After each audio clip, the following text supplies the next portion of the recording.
की जय। नर तन सामो नहीं कावनिहु देई, जीव चराचर जाचत जेई। स्वर्ग नरक अपवर्ग निशैनी, ज्ञान विराग भगत शुभ देनी। सो तन धारि हरि भजहि न जय नर, होहि विषय रत मंद मंद तर। कांच किरिच बद ले में लेहि, कर से डारी परस मन देई। ताहि कबहू भले कहाई न कोई, गुंजा ग्राहाई परस मन खोई। गुंजा ग्राहाई परस मन खोई। मानव शरीर देव दुर्लभ है। ये मनुष्य शरीर जो मिलता है, ये हमें अपनी आत्मा को सद्गति में पहुंचाने के लिए मिलता है। भगवान कृष्ण गीता में कहते हैं कि हे अर्जुन, यह आत्मा अपने आप ही अपना मित्र है और अपने आप ही अपना शत्रु है। जिस समय ये आत्मा की ओर चलता है तो आत्मा अपना मित्र है, और जिस काल में यह आत्मा संसार संचय में जाता है तो ये शत्रु है। गोस्वामी जी कहते हैं कि नरतन सम नहीं कब नहीं दो। कोई भी शरीर ऐसा नहीं है जो इस शरीर के बराबर, इस मानव शरीर के समतुल्य हो। नरतन पाए विषय फल मन देई, पलट सुधाते सठ विष लेई। मनुष्य का शरीर पाने के बाद अगर वो सांसारिक सुखों में, सांसारिक विषयों में अपना मन लगाता है तो उसके लिए वो कहते हैं कि नरतन पाए विषय मन देई और पलट सुधाते सठ विष लेई। अमृत को छोड़ करके वो विष को ग्रहण कर लेता है।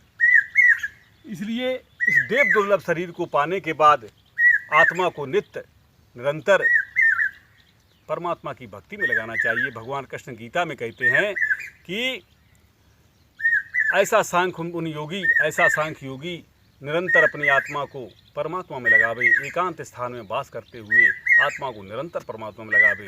तो पहला लक्ष्य क्या है कि अपनी आत्मा को जानना।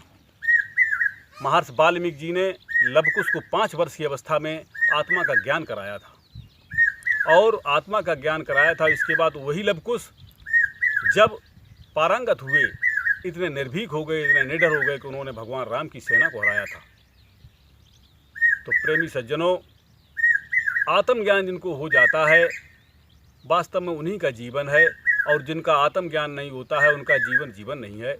क्योंकि ये देव दुर्लभ शरीर जो मिला है, इसके लिए जितनी इसकी प्रशंसा की जाए उतनी कम है। लेकिन ये तभी ये सार्थक है जब मानव जीवन मिलने के बाद हम भजन करते हैं। कितनी स्पष्ट बात कही है कि एक तरफ अमृत है, एक तरफ विष है। संतों की ये वाणी है कि एक तरफ नर्तन पाए विषय मन देई और पलट सुधाते सठ विष लेई। अमृत को छोड़कर विषयों को, विष को ग्रहण करता है। विष को ग्रहण करने का मतलब 84 लाख योनियों में भ्रमण करता है। इस संसार में आड़ी तिरछी तमाम तरह की योनियां हैं, जिनमें 1,000 साल तक की उम्रें हैं, और 1,000 तक कल्पांत तक जो है उसी में पड़े रहते हैं। इसलिए इस देव दुर्लभ शरीर को पाने के बाद हमें अपने जीवन को कृतार्थ करना चाहिए। और इसके लिए पहला काम गुरु गोस्वामी जी कहते हैं कि गुरु बिन बहुनित तरह न कोई, चौं बिरंज शंकर सम होई। गुरु बिन बहुनित तरह न कोई, चौं बिरंज शंकर सम होई। कितना बड़ा विज्ञानी हो, लेकिन अगर उसको गुरु नहीं किया है तो उसको ज्ञान नहीं होता है। तो पहला काम है कि हम गुरु के द्वारा अपनी आत्मा को जानें। संत सूरदास जी ने कहा है, संत सूरदास जी कहते हैं कि संवत 2000 के आगे ऐसो योग परे, कि पूरब पश्चिम उत्तर दक्षिण 34 काल फिरे। काल ब्याल से वही बचेगा जो हंस का ध्यान धरे। सूरदास श्याम की लीला टारे नहीं डरे। सूरदास जी श्याम की लीला टारे नहीं डरे। सूरदास जी कहते हैं कि ये श्याम की लीला टारे नहीं डरेगी। क्यों? एक ही उपाय बताया है कि अपन हंस का ध्यान धरे। हंस क्या है? अपनी आत्मा। इसलिए आत्मा का ज्ञान संत के द्वारा प्राप्त करके और नित्य निरंतर आत्मा का ध्यान करें। इस तरह जो संक्रमण काल चल रहा है, महामारी के समय चल रहा है, इस समय पर जो भी ध्यान करेगा निश्चित रूप से उसका जीवन बचेगा। क्योंकि इस समय डॉक्टर, वैज्ञानिक, सभी ये कह रहे हैं कि जिसका इम्यूनिटी सिस्टम अच्छा होगा, उसके रोग प्रतिरोधात्मक क्षमता जिसकी अच्छी होगी, उसको ये कोरोना कुछ नहीं कर पाएगा। तो इसलिए जो संतों की बात है, वही वैज्ञानिकों की बात है कि ध्यान से क्या होता है, इम्यूनिटी सिस्टम बढ़ता है। ध्यान करने से इम्यूनिटी सिस्टम बढ़ता है। इसलिए अपनी आत्मा को जानकर, पहला काम है अपनी आत्मा को संतों से जान करके और भजन को नित्य निरंतर करें और जीवन को कृतार्थ करें। जीवन उसी का धन है जिसने अपने जीवन के लक्ष्य को समझ लिया है। बड़े भाग मानुष तन पावा, सुर दुर्लभ सदग्रंथन गावा, साधन धाम मोक्ष कर द्वारा, अपाही न जेहि परलोक समारा, सो परात्र दुख पावई, सिर धुन धुन पछताई, और कालये कर्मई सुरई, मिथ्या दोष लगाए।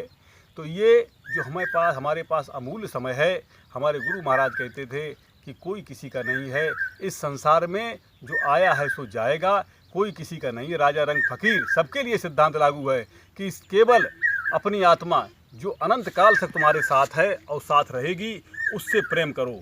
क्यों भूले हो उस यार को जो हरदम तेरा सहाई, जो हमेशा तुम्हारे साथ रहने वाला है, उसको क्यों भूले हो। इसलिए अपनी आत्मा को जान करके और आत्मा से प्रेम करेंगे तो आपका परमात्मा से प्रेम होगा, संसार से प्रेम। संसार में बिन हेतु रहित जग जुग उपकारी, और तुम तुम्हारे सेवक असरारी। बिना हेतु के संसार में परोपकार होगा आपके द्वारा। आपके द्वारा कर्तव्य बन जाएगा कि हमारे द्वारा परोपकार ही हो, अच्छा ही हो। जीवन धन्य हो जाता है। जो लोग अपनी आत्मा को जान करके इस प्राण को जो नीचे तक बह रहा है, जो शक्ति हमारी नीचे ऊपर से नीचे उतर आई है, नीचे बह रही है, इस शक्ति को जिस समय वो समेटना जान जाता है तो अपने स्थान पर पहुंच जाता है जहां से वो उतरा था। उसी स्थान पर वो अपना मुकाम बना लेता है, और जहां पर उसका मुकाम बन जाता है उसके लिए कहा गया सुखी मीन जहाँ नीर अगाधा, और जिम हर शरण ने एक बाधा। वहाँ पर पहुँचने के बाद ही विश्रांति है, इसके पहले विश्रांति नहीं है। शांति कब मिलेगी? जब हमारे चित्त का चिंतन समाप्त होगा। हमारे चित्त में शांति तभी आती है जब चिंतन समाप्त होता है, और जिस काल में हमारा चिंतन कम हो जाता है उसी काल में हमारी इम्यूनिटी सिस्टम बढ़ जाता है और हमारी रोग प्रतिरोधात्मक क्षमता बढ़ जाती है। इसलिए सबको आवश्यक है कि अपनी आत्मा को जानकर ध्यान करना चाहिए। बोलिए सद्गुरु भगवान की जय।